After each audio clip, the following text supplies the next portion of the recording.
Welcome to our channel. Today we how to transfer focus sessions into Clockify projects. Easy tutorial step by step clearly. Open your Clockify dashboard and log into your account. Navigate to the Focus Sessions tab on the left sidebar. Review your completed focus sessions to identify which ones you want to transfer. Take note of the duration and any relevant tags associated with each session. Go to the Projects section within your Clockify account. Select the specific project where you want to add your focus sessions. Click on the Add Time Entry button. In the Time Entry window, input the date of the focus session.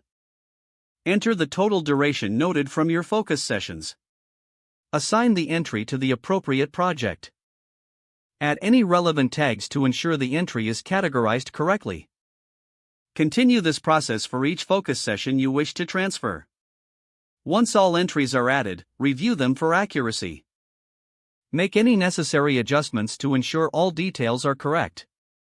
Finally, click Save to confirm your entries. You have successfully transferred your focus sessions into Clockify projects. If the page does not load, refresh the browser or try again in a private or incognito window. Make sure you are using the correct email address, then retype it carefully to avoid small typos. If your password is not accepted, use the reset option and create a new strong password you can remember. Check your spam folder for verification or security emails, then complete any requested. Enable two-factor authentication if available to improve account security and reduce unauthorized access risk. After signing in, review your profile details so your contact information and settings are accurate and current. If you see an error message, note it down and try again after restarting your device and internet connection. Log out when you finish, especially on shared devices, to keep your account and payment information secure.